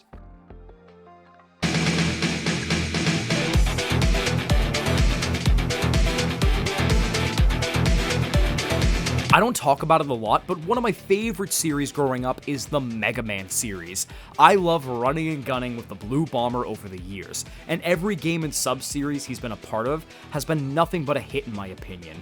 More specifically, the X and Zero series, to give you an idea on this next entry. With the recent years giving us the X and Zero collections on current generation consoles, I've re-solidified my love for the design and overall feel of these games, but can't help but think, you know, I want more. And wouldn't you guess it, dashing in comes Gravity Circuit, to not just scratch that itch, but punch and kick it down entirely. Playing as Kai, you venture across a futuristic world in an all-too-familiar story as you aim to stop the virus army's resurgence by battling 8 robots, more specifically old comrades of yours, before going through a mad dash gauntlet of challenges to beat the big bads. Again, the story may not be the strong suit of this game, but I did still get a good amount of enjoyment from it as Kai tries to reason with his old friends and banters with some new ones. It's got just enough to pull you in, which brings me to my next main thing. The combat and platforming of this game is nothing short of excellent. Immediately I found myself glued to my Steam Deck as Kai's sense of speed drew me in. Gravity Circuit wastes no time throwing you into the hectic fray, and that's honestly the main selling point that makes this game work in my opinion. Speed is key to really getting the most out of Gravity Circuit compared to its blue icon. You can take your time destroying everything with a 1-2 punch, which feels impactful and solid might I add, and jump across gaps and dangerous spikes with as much grace as a robot can have, but that's not what it's about here to get the most out of your playthrough. Everything encourages you to rush through and find creative ways to beat a stage the fastest way you can, all thanks to one of the smartest additions for a game like this: the grappling hook. Once you get the hang of it, the grappling hook becomes your best friend in the world as it opens up a variety of possibilities for traversal and combat. Finding other bots to rescue and secrets is one thing. Traversal and avoiding pitfalls is another. But the grapple hook opens so many avenues for combat that it gets insane. 1 second you can rip a shield away from an enemy and chuck it right back at them. The next you can close the gap on an enemy that can shoot and land sick combos on them. And then after all of that, you can grapple swing from the ceiling, latch onto an enemy to throw a punch and weaken them, grab said enemy, and then dash for a while until you throw them at a group of soldiers waiting to strike so your path is cleared. All of this happening possibly in under a minute, mind you. If it all sounds like a lot to try and understand or get a feel for, don't worry, because you'll pick it up quickly. The development team domesticated Ant Games, designed everything perfectly with the basics feeling good first, the addition of a grappling hook second, and fast-paced non-stop action above all else. It feels superb to platform. There were very few times that I felt cheated by the game design, and even as a melee character going up against foes armed with guns and other long-ranged weapons, you'll find that you stand more than a fighting chance against them with or without the grappling hook, because again, you'll be able to stare them down in a heartbeat with how Kai moves. There is a reason this game comes with time trials as a main seller too, after all. And then once you start to make use of special power-up moves and upgrades you can buy to mix and match to make Kai fit your playstyle, it all truly gels together as the definitive experience for a 2D action platforming game that encourages the best of the player. You have no idea how many times I'd stare at a long, dangerous gap and think, wait, let me try something, before suddenly either mad dashing without a second thought or grappling to the end, throwing away previous notions of caution like never before. And it's not like you can cheese either of the strategies above either. You still have to be careful due to projectiles and other dangerous situations strategically placed to encourage experimentation without sacrificing too much of the initial challenge. It's damn good. What's also damn good are the coveted bosses at the end of each stage. While some don't always hit the mark, most of them were worthy of their stages before them and had me at the edge of my seat, making me think on my feet as the speedy gameplay is now stuck to a singular stage as the boss whirls around me. But it's not about how big the stage is, it's about how you use it that counts. And this game makes sure you can find ways to make good use of your space. On top of that, the visual design and soundtrack are phenomenal. The graphics and sound design are crisp throwbacks to older generations of gaming, while the visual design has a gritty comic book-esque appeal to it that pops with just the right amount of color, almost reminding me of the original Teenage Mutant Ninja Turtles in a certain way. And the music itself uses chiptunes and rocking instrumentals that gets the blood pumping hard. One of my favorite tracks of the year is the one currently playing now. It's clear that Gravity Circuit wants to deliver the definitive Mega Man experience people have been dying for ages, and it does that and more. For the most part. While I do love the sense of speed you get across stages, it really does feel like one or two stages go by too fast. Like, you blink and 2 rescued robots and a mini-boss later, you're at the end. It's not the worst thing in the world, but it does feel like an uncomfortable pumping of the brakes that doesn't send you flying, but rather lurching forward like, what just happened? If you catch my drift. On top of that, while I find the Final Fortress extremely fun, it still has pitfalls of difficulty spike BS that these type of games are known for, including one boss that really got my gears going. They tried to remedy it by having it where if you die mid-fight but did considerable damage to defeat some of its phases, that progress is saved and you're good to keep going, which I guess is okay, but at that point, why not either scrap the fight or rework it entirely? It's such a weirdly confusing boss that feels out of place, but I digress. Despite these bumps in the road, Gravity Circuit is one hell of an adrenaline rush that kept my undivided attention for hours on end, propelling the limits of what you can accomplish in the genre forward by patting you on the back for careful and strategic planning through a stage, but showering you in champagne and handing you a gold medal for really getting the lead out of your shoes. Ironically enough, gravity doesn't feel like it weighs you down here as you effortlessly find yourself dominating the ranks of the virus army with ease in a tightly put together package with just enough challenge to keep you coming back for more. Plus, this easily feels like a good game speedrunners will really get the most out of. Hint hint to a certain friend of mine that really loves to speedrun. No pressure, of course, whoever they are, but hint hint, Miggy.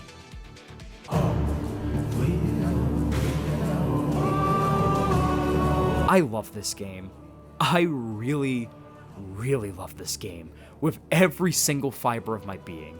Not just because it was one of my first games I got to quote unquote properly talk about thanks to Kim Chica, Kepler Interactive, and Awaseb gifting me a key, but also because of how it all comes together much like a space for the Unbound. I already did a review on this, so much like I did the year before with Ollie Ollie World, I recommend you watch it to get my complete thoughts because I'll try to keep this segment as short as possible to save time for other games I haven't gotten to make a video on yet, even though I could gush about this game for ages.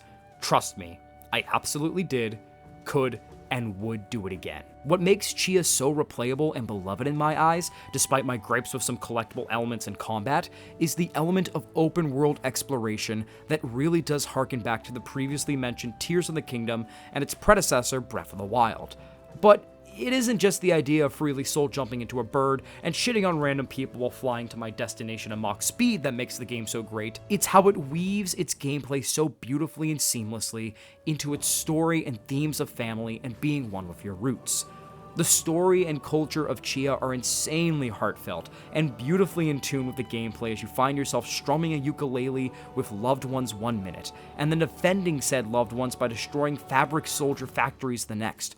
Almost everything feels like it has some form of purpose to the themes previously mentioned. Not only that, but the world itself is beautiful to explore your way, making everything you're working for worth it, and filling you with a sense of awe at what glows in the distance, whether it's the horizon or something more. I really do mean it when I say you can explore the islands your way. Chia prides itself on a simpler idea of exploration and player freedom compared to what people see in Tears of the Kingdom. But in my opinion, it nails it harder by giving you so many options to choose from and string together. If you're bored of a raft, why not soul jump into a dolphin or bird? Don't want to wait for the cooldown to summon a tiki soldier to shoot fire at fabric foes? Find an explosive barrel and start a chain reaction. Hell, even scaling a mountain can be a combo of soul jumping into a rock, jumping out of it for more distance, landing on top of a tree to catapult, and then soul jumping into a bird to reach the summit, all before reaching the ground.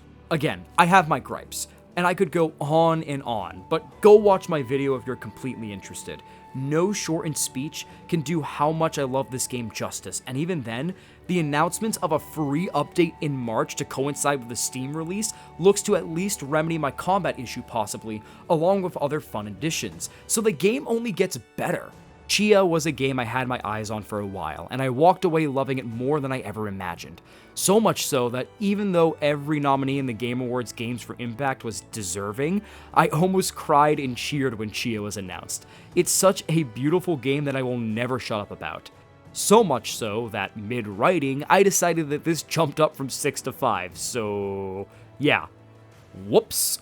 I would go higher, but these next 4 games reach even higher highs in my opinion, but that is a-okay with me. I'm still gladly coming back to this game in the future, and hope to God we get more beautiful adventures with Chia and her culture very, very soon. So let me put it this way for number 4 on the list. If Gravity Circuit is a nice adrenaline boost to get some speed in you, then Pizza Tower is a snort of crack that'll have you running through walls. This is another entry in the list that I made a fun video about, so again, won't spend too much time on it, so please go check out that review for complete thoughts after you're done here. But let me break it down for you. This was the first game released in 2023 that I played, and it set the bar incredibly higher than it already was. I said before that it probably would stay in my top 5 of the year, and it deservingly did just that. A weirdly charming art style, throwing it back to the disgustingly wacky animation styles of cartoons like Ren and Stimpy, bombastic soundtrack, and completely out of left field level design that keeps you on your toes without a second thought are the basic ingredients that make Pizza Tower the thrill ride that it was for me. What makes Pizza Tower so interesting to me is that I don't particularly think there's a bad level on a fundamental front. Speedrunning is a different story, but enjoying levels on their own doesn't feel like there's anything that stands out as outright bad, just something I don't vibe with but see why people do. And that's just one of the many, many impressive things that strikes me about Pizza Tower. The levels are designed with so much variety and fast gameplay in mind that even if you don't like a level, like golf in my case, you won't be spending too much time in it before you're on to the next. It doesn't let you soak in a lot of its shortcomings because there's just so many ways to play and things to see that you don't have time to soak it all in. The speed in itself is sensational and one of the biggest selling points to Pizza Tower, other than its zany and expressive cast of characters, of course. It feels so smooth to control out the gates, and even if you lose all speed by bumping into a wall or being smacked by an enemy, you never truly lose that momentum and can get it back right away, never taking you out of the gameplay loop for a second. On top of that, the move variety and power-ups you collect are well worth the price of admission too. Sure, 1 or 2 moves I wish had more shine, other than feeling like something you'll only really get the most out of for speedrunning tactics, but even those feel great to control, so it isn't the worst thing in the world. Shout out to Mort the Chicken for being the most random cameo of 2023, which...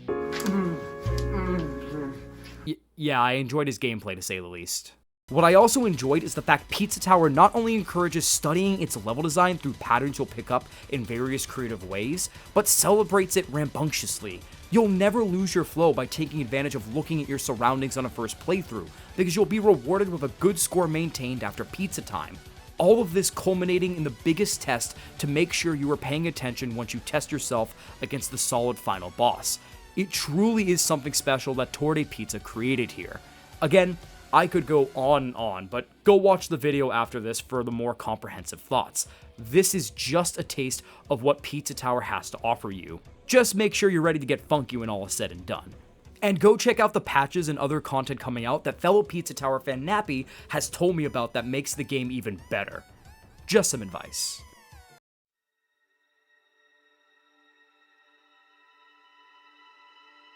Now, I don't have to do this, but I want to for the top 3 of this year, just to show how important they are to me, along with the rest of this year, of course.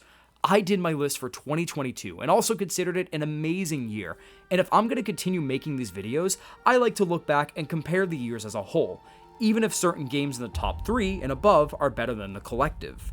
So, with that said, I consider 15 through 11 to be on par with last year's honorable mentions all the way up to number 8 on the top 10 of 2022, which is still extremely high praise given how much I adored said games. This year's 10 through 7 I consider to be better than 2022's 10 through 6, surprisingly enough. Considering Ollie Ollie World is number 7 for 2022, this is still very high praise. As for 6 through 4 of this year, I consider them above 5 and 4 of 2022, possibly above Pentiment 2, but definitely on par at least. Now, these next 3 games, these I consider better than the entirety of last year and are very much in consideration for my top 15 games of all time. Dare I say top 5 of all time in regards to number 1 that we'll talk about soon enough. I'm only talking about this because not only is it interesting to compare in the grand scope of things, but also because I consider these next 3 games to be pinnacles of what they offer to their genres and gaming as a whole in their own special way, for the present and the future. And what a bizarre pillar we have here, ladies and gentlemen. None other than Alan Wake 2. Now, before we continue on, I'm going to get this out of the way right now. I'm not always the biggest fan of combat in this game, and the skill trees are kind of meh. You're probably blinking after that whole grand speech I gave, and are probably asking, it's a video game though? If something that seems that crucial to the sequel isn't the best, then how can you consider it a pillar to video games now and to come? Which is fair, but to clarify, it isn't all of the time, and they do manage to make dodging better than the first game and give Alan unlimited sprinting, which is great. But I would be lying if I said there wasn't a few times simple encounters had me frustrated for a second with how clunky it could feel, and even then, the aforementioned skill upgrades don't always feel like they get the chance to be utilized to their capabilities by the end of the game with how much is needed to get them, particularly Saga's gunplay. Otherwise, I still consider this decent and a solid upgrade from the first game. Now, where Alan Wake 2 excels and is a beacon for the future of video games and shows how far we've come as an art medium is in everything else. Literally the biggest reason this is number 3 is the combat at times. That and personal impressiveness of the next 2 games in my eyes, of course, but I digress. If you were to ask me about the world building, the plot, character development, investigative gameplay, and how it all blends together into a trippy and sometimes horrifying package that is beyond magnificent, I would tell you thousands of tales that can't be contained in one book. This honestly might be one of the shortest segments I'll ever do for a top 3 game, because how the fuck can I talk about this without spoiling anything in the best way possible? Like, seriously, play this game. I can't stress it enough. It has so much to say, and you quite literally won't get it all on a first playthrough. The addition of New Game Plus is one of the best things about this game because one playthrough is amazing as it is, but replaying it after knowing what happens as the credits roll peels back even more layers and subtext that adds more to the ever-alive world, like a book layered to the brim with context clues and other things that have you rereading it to pick up on what you missed in the past to advance forward with the future of the plot. It's tough to talk about Alan Wake 2 any further without spoiling characters or plot, because trying to vaguely talk about this game won't do it any justice and confuse you more than anything. Even though I'm sure doing that with spoilers would yield the same effect. But that also is a compliment to Alan Wake and how much I love it. It does so much and balances so many changes in pace, mood, and etc. without losing sight of its endgame and connection to the first game and other connected lore you find in this team's diverse work that is rather impressive. I don't think anyone expected a sequel to Alan Wake in the first place, let alone how popular and recognized it's become. But I'm so glad to return to this crazy world. It takes a couple half steps forward in the combat like I mentioned before, which isn't the most impressive thing, but the fact everything else feels like a league of its own in other aspects of gameplay and game design more than rightfully earns it this spot. Also, obligatory dancing scene mentioned here. Obviously had to bring it up once.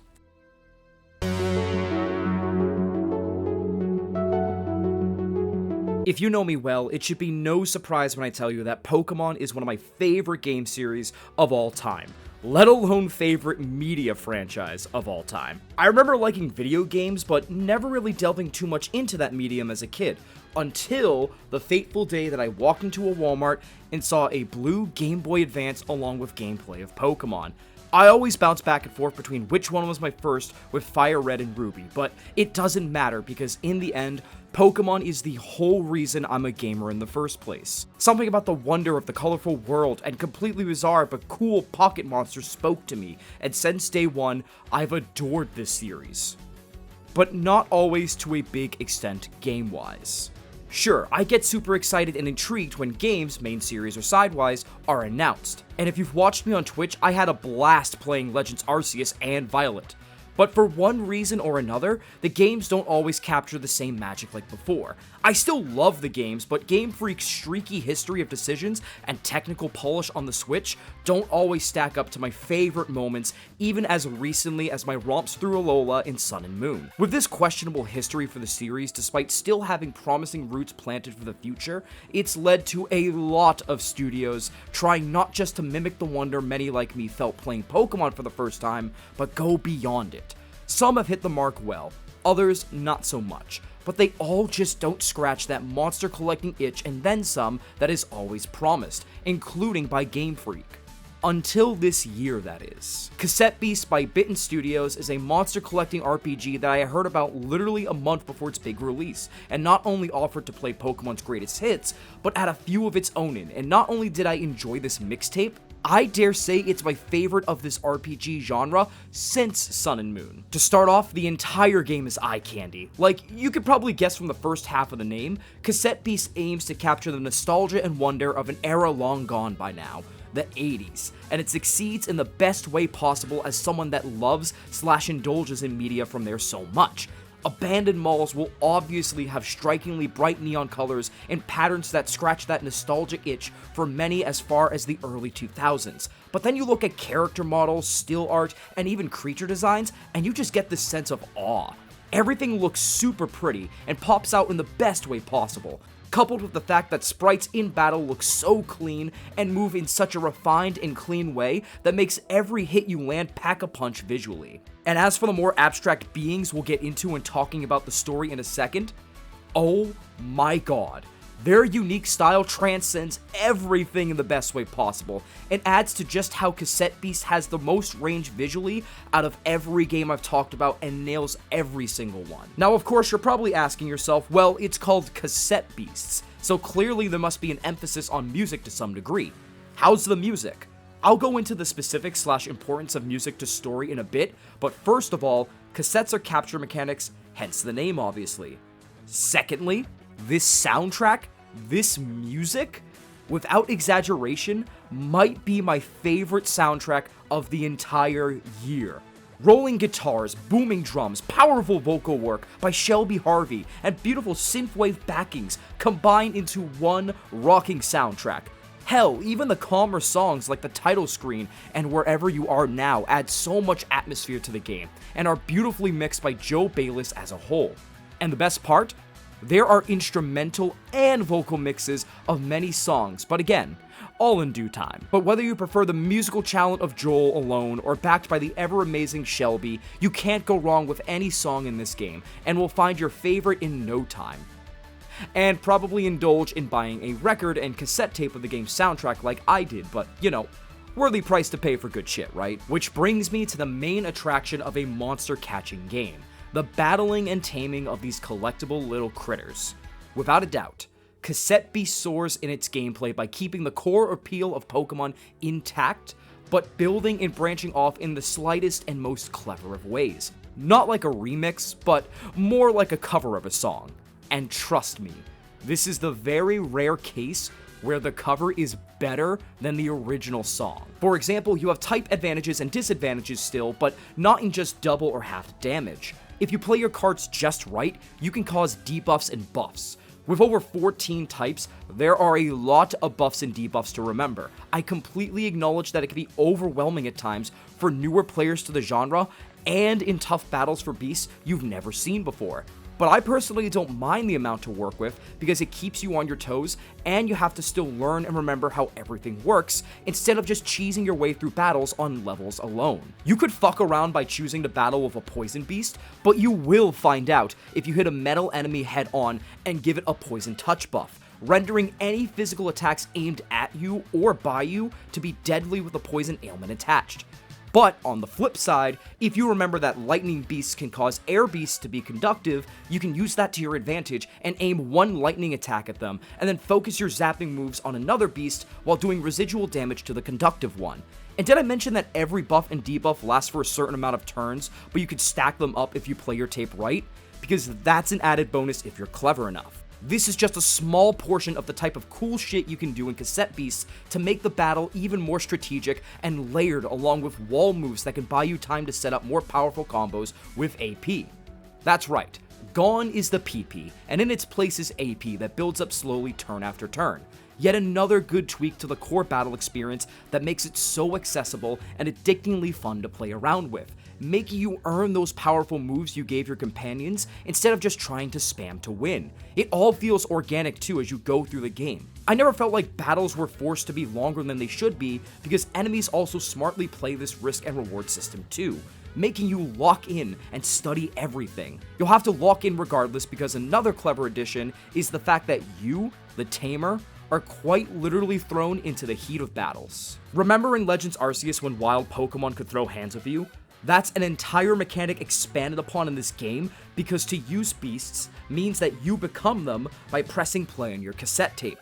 I adore this mechanic because it punishes you for being too greedy in wild and tamer battles. To catch a beast, you have to get out of your transformation and use a cassette tape. But here's the catch. You won't know if you caught it until the end of everyone's turn. This is a blessing and a curse, because not only can you hit the beast to increase your percentage of catching it, but they can hit you to decrease the percentage and hurt you. If you fall, it's game over, and in trainer battles, if you lose a beast before the end of your turn, you're still open for a clobbering, but it's the same for your opponents too. It's such an underrated aspect of fighting, I feel like, because not only does it add another layer of needed strategy to the subgenre, but I'm also happy that throwing hands of a trainer is legally allowed in this game, and it is the funniest thing ever. The fact I could speedrun a battle by completely knocking out a trainer with some perfectly timed debuffs and moves is the greatest thing ever. In all seriousness, I could go on and on about even more of the game's little additions to gameplay that makes Cassette Beasts amazing, such as the fact the characters level up and add their stats to whatever beast they're turning into's base stats. But just know, this is the type of fresh air monster taming genres have needed for a while in my opinion. Familiar at heart, but new territory as an experience. Shout out to Fusions as well, because they add all of this together into one sick mechanic that also plays well into the story. Speaking of the story, this entire world of New Hyrule and the inhabitants in it, Oh my god, this is riveting material, gang. The main story itself is so interesting, as you find yourself in some pocket of space along with others from other time periods and try to figure out your way home. But it isn't just that. Cassette Beast has such a wonderful sense of humor as you battle an artist's old drawing, find the cause of random haunts, and even battle real estate zombies, yes that is a thing, that somehow mixes in with the heart and strangely uncomfortable horrors of this new world. You heard me right. Uncomfortable horrors that come in the form of major boss battles called archangels that are so abstract, so bizarre, and come with their own strategic approach that left me begging for more. Cassette Beast juggles so many ideas to its story and world building with ease, like they're able to master different music genres, and I never found myself bored story beat to story beat. In fact, the finale was so amazing in every aspect that I was literally screaming at the top of my lungs every step of the way. That's all well and good, but my favorite aspect of the game's storytelling is in the details. The heart of this game that comes in the form of your companions and other major players that aid you along the way. As much as I love the Pokemon games and adore so many characters like Leon, Hop, Arven, N, and so much more, it feels like a lot of them weren't given the proper time to grow and progress with you, instead of just beside you, if that makes sense. Their stories are still great, but I don't always connect with these characters on a personal level story-wise, because they just come and go with the wind in the grand scheme of Game Freak's writing issues that ebb and flow in recent generations. Don't even get me started on the games inspired by them, because it's even worse with all due respect, because they focus too hard on making things quote-unquote an edgier story than Pokemon, or do away with a story to care about in general. Here, Cassette Beast finds a way to make you fall in love not just with the world around you, but the people in it too.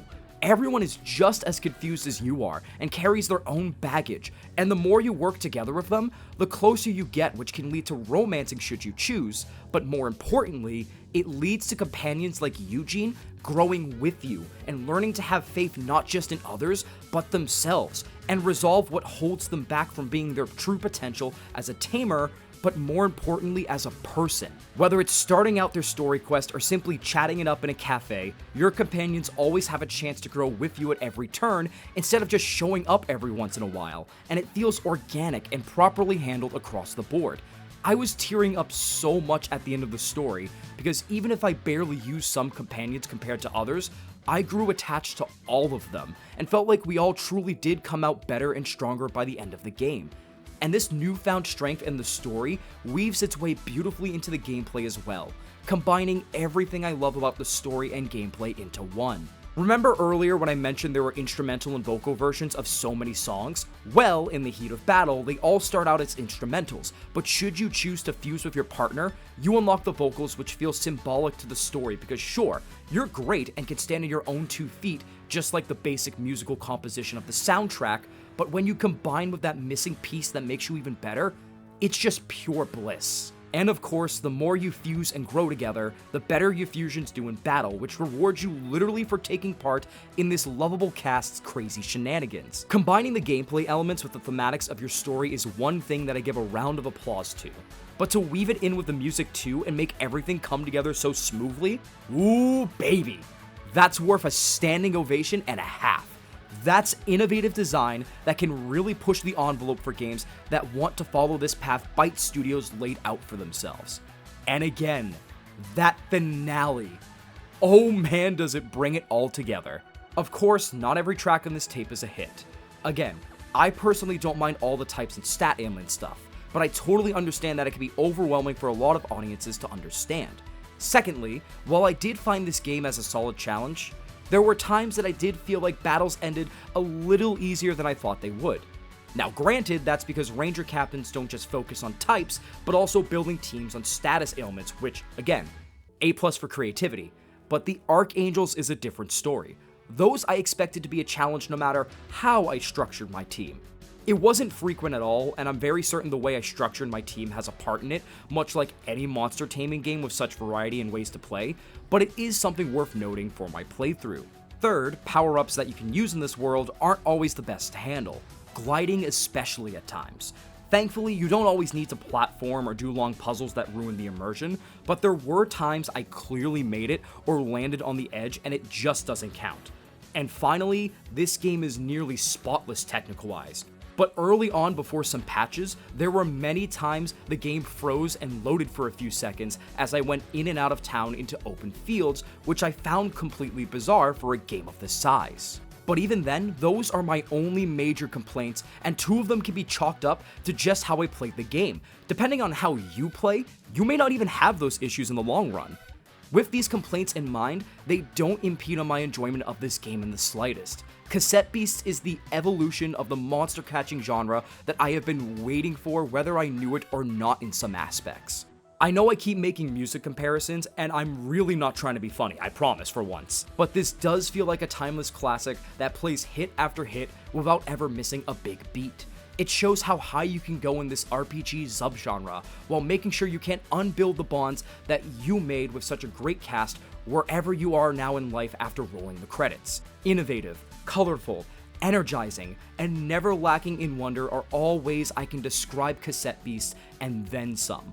Believe me, there are so many more finer details that Cassette Beast does right that I can talk about, but that would be a large review and a ranking video that I think nobody wants. Just know that you should play if you haven't already, especially because they added multiplayer, nuzlocking modes, and DLC, which is my DLC of the year, by the way, because I didn't forget, that adds to the experience. It really does look like from here that Cassette Beast only gets better. I am so fixated on this gem of a game that not only has it shot up into my top games of all time, but for so long it was my game of the year, much like Hellpie was the year before. But of course, also like Hellpie, it was dethroned by something else. Something that I'll simply call inevitable.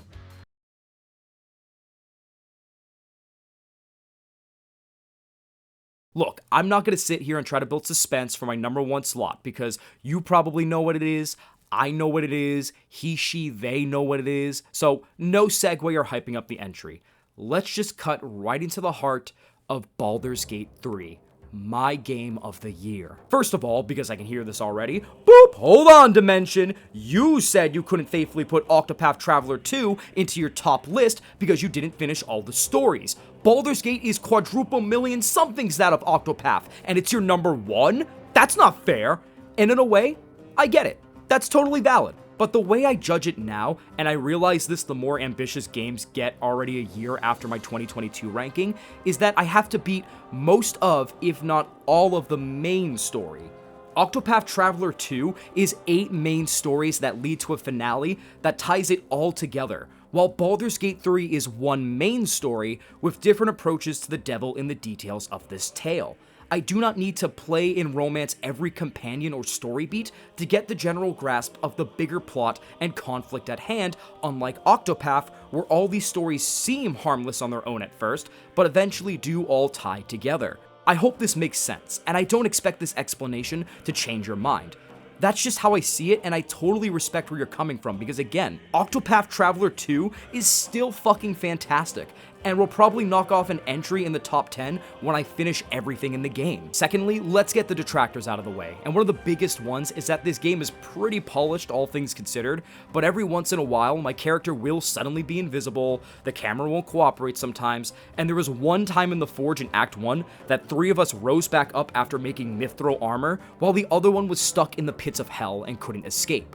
The camera one happens more frequently than anything else and is extremely irritating. Not all the time, but enough to really irk me. Another detractor that I can understand not being for everyone, and this goes back to my previous talk about the story compared to how Octopath does its story, is that this story does play out like a typical high fantasy story in D&D terms. Now granted, I don't know what you'd expect playing a game based on the Dungeons & Dragons Forgotten Realms, but even though I enjoy it thoroughly, I see why some may not like the general plot. And can I be honest? That's pretty much it. I, for the life of me, with how often I watch people play this and play it myself, can't think of anything else that's major that really ruins this for me. For all intents and purposes, I agree with a lot of people for once. This could go down as one of the best CRPGs ever, one of the best RPGs ever of any kind, and one of the best games of all time. What really sells this game for me is the amount of freedom you truly get here. Not just in conversations, of course, but in battles and the world itself. There will not be two playthroughs exactly alike at first, if at all, if you hypothetically chose to pull a random group of players. Sure, story beat decisions may yield similar results at the end of the day, but the finer details of how players get there is going to be different in so many ways. It's not often that you get a game that truly allows you what feels like unreachable heights of freedom never seen before. People have stacked barrels on top of each other to reach areas and lay siege for the meme. Others have blown up Emerald Grove in its entirety and played as a true Dark Urge playthrough. And there are people that are finding ways to use magic and summons to completely break the game at times and do unstoppable pushes in battle. In my playthrough with my friends Miggy, Mogo, and Connor even, we stumbled upon a woman who wanted us to steal a Githyanki egg from the Enclave ahead for a good amount of money. But of course, amidst all of the chaos and slaughter to many beforehand, our moral compasses suddenly decided now would be a good time to kick in, and right after we said yes, we'd do it, we killed her and proceeded to steal all of her valuable loot without any witnesses and no consequences at that point. And you want to know the insane part? All of these examples are in Act 1 alone. There are 3 acts for reference. Sure, you may not have as much freedom as you draw closer to the finale, but that's to be expected as your grand adventure reaches an eventual crescendo, and even then the way to tackle so much in conversations and combat feels limitless. That's because Larian Studios, one of my now favorite developers of all time, have not only been down this road before with expansive RPGs like Divinity Original Sin 2, another banger I adore, but just get what an adventure along the Forgotten Realms is supposed to be like, translated into an interactive medium that isn't tabletop. They are like the DM that paints the world out beautifully for you, and is super chill about letting you roleplay in their campaign, and you are the chaotic player that takes advantage of this however you can, either by being the grace of the Sword Coast or its harbinger of destruction. There is no in-between with players, believe me. But this type of marriage between lawful good DM and chaotic neutral / chaotic evil player doesn't feel like one side overpowers the other, and ends with the party giving up on the campaign until they inevitably never meet up every Saturday again. This feels like the perfect understanding that if the player can imagine it, why shouldn't they try it? You want to try to talk with animals at every turn and see if anything good comes out of it? Go ahead. Sometimes a rat or a cow will yield something fun or useful. You want to chain spells together at the risk of also harming your party, but it'd be so cool if it works? Go ahead. Hope your party has enough hit points. You want to raise a baby owlbear? Oh, believe me, go ahead. I speak from experience when I say it's adorable. All of this can be done within reason at the end of the day, depending on how you build your character's attributes and bonuses in comparison to the dice rolls needed. This is what truly gets me giddy, because this adds to the immersion of a true D&D experience done right. You still have to depend on RNG in typically the funniest and fairest way possible. It still comes down to you to build your character how you see fit and work together with other members, players, or companions like Shadowheart and Asterion to make sure the dice rolls somehow work in your favor.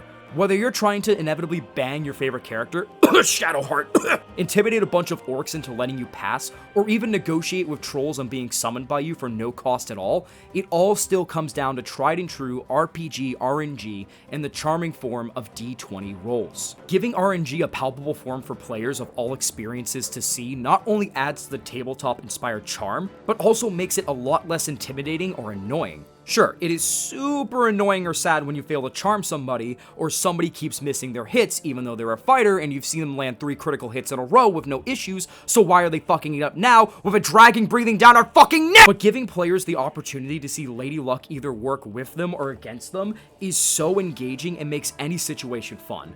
Forget whooping and hollering in nat 20s and laughing your asses off at nat 1s. What about the times your bonuses either barely help you succeed or fail at something that has you clenching your ass? That is a rite of emotions on its own grounds. I know Baldur's Gate 3 is not at all the first to do this idea, nor will it be the last after the success of this game, but it's stuff like that that makes some of the most annoying or frustrating parts of anything, let alone RPGs, less of a nuisance and something more engaging or even fun. Speaking of fun, the combat is just that in all the right ways. The freedom to do whatever you want at the risk of the consequences of your actions translates so perfectly to battles, as you can try to throw enemies off of cliffs, cast Hold Person to try and land a bunch of critical hits automatically, or piece together combat flow to work in harmony with the environment around you for better or for worse. Every input is laid out for you, is easy to access and change up, and is easy to learn but difficult to master no matter how many times you come back as a different character build. It is the definition of peak CRPG gameplay to a T, and I love every second of it. The same can be said about the story. Going back to that, again, I know not everyone will like the general plot and find it typical, which is fair, but I personally enjoyed it still and found the most out of my adventure to get a Mind Flayer parasite out of my head. Even then, my favorite aspect of the story comes yet again in the form of Larian Studios translating a D&D session into a well-built video game from the bottom up. The character-to-character moments that make up your journey. Whether it comes in the form of wooing a vampire, wanting to help Karlach out, or even interacting with a wounded Mind Flayer that could questionably lead to a romance if you're so daring, the best part about the story, much like a typical Dungeons & Dragons campaign, is the moments in between big plot points that you make the most of. It feels like for every race, class, subclass, and more that you add to your character, there's a new branch growing on the dialogue tree that is this game that'll shape what makes your time so special. I always try to do something different because I just love the sheer fact that Larian worked meticulously on so many options and wanted to find a new angle to tackle a character's story. My first realization of how far character interactions could go was on my immediate first playthrough where I was welcomed into the Emerald Grove but judged immediately for being a drow, an elven race notorious in D&D media like Legend of Drizzt for being typically vile worshippers of a spider queen and are willing to kill anyone for her favor, even other families of wealth like some kind of sport. The fact that immediately I was thanked for my help before being met with initial skepticism and then once again admired for my spellcasting / druid skills was astounding to me, and it just kept going and going from there. If you're gonna make a game as big as Baldur's Gate 3, you have to make it feel endless. How many times have you played an open world game in the last few years and never picked it up after one full playthrough because you felt like you had already seen everything in a general sense and didn't want to play again for those few things you may have missed before being ushered into the next big part of the growing world, or even because you didn't want to relive story beats that won't hit the same again? Baldur's Gate doesn't have that issue in my opinion because the world is so big and alive with so many conflicts and parties happening at once, you won't be able to see and say it all without making sacrifices or missing out on angles you could approach with in one playthrough, even if you reload saves. It's that level of interactiveness and clever design that makes me fall in love with Baldur's Gate 3 every time I play. Whether you play every Friday you get the chance to with friends like I do, or even play it solo or do a bit of both, there is some cave or battle strategy you haven't explored yet that is begging to be visited upon a replay, and this feels like one of the biggest love letters, not just to how far video games have come in general, but how far interactive entertainment has come since tabletop even, and where it can all go from here. This was made by RPG lovers for everyone, not just RPG lovers. When you can get people that have never cared for these types of games before to thoroughly enjoy your project, just like my good buddy Scram has, you know you created something special. Add on to it a stellar cast that acted their asses off, an insanely spellbinding visual feast for the eyes and the graphics and art style, and music that, while it isn't always the strong suit, is still exceptionally composed among other details I could go on and on about. You get Baldur's Gate 3. Not only would I consider to be the crowning jewel in an already beautiful treasure trove of a year for video games, but a complete star in the boundless dimension that is video games and media as a whole. And no, I am not doing a full review of this anytime soon. Are you fucking crazy? You think my videos are long now? Whoa, you ain't seen nothing yet. The universe will be destroyed and reborn 3 different times by the time that video comes out. Look at this video now. I'm talking about 2023 games halfway through 2024 for fuck's sake. And with that, after many delays, those are my top 15 games of 2023. I decided to finish this video well after its use as a talking point on the internet, not just because I know so many of you are interested in what I have to say, but also to serve as a reminder of how insane 2023 was. I've heard a lot of people talk about how 2024 has been a disappointing year for gaming, and when you look at that angle, I can see it, even if I don't agree with it. But to try to compare it to 2023 while making this point at the same time is nothing short of bonkers in the grand scheme of things, given how 2023 is gonna go down as one of the best years, if not the best year, in gaming history. Who knows? Maybe this will incentivize me to make my top 10 games of 2024 on time for once, instead of almost a year later, but only time will tell. Before we go though, it is a long overdue question time. Have you played any of the games I have on my list? What do you think of them if you have? What does your list for 2023 look like? And finally, what's your favorite game of 2024 so far? You know, considering we're almost done with the year and I, totally plan it this way. Let me know in the comments down below. Be sure to like and subscribe if you liked what you saw, and until next time, who knows what we're gonna do next. Life's been crazy, y'all know how it goes, but if I've learned anything from the games that I played in 2023, it's that the future is looking damn bright and has no expectations. Until next time, this is Benson from the Game Dimension, signing off. Have a good day, guys.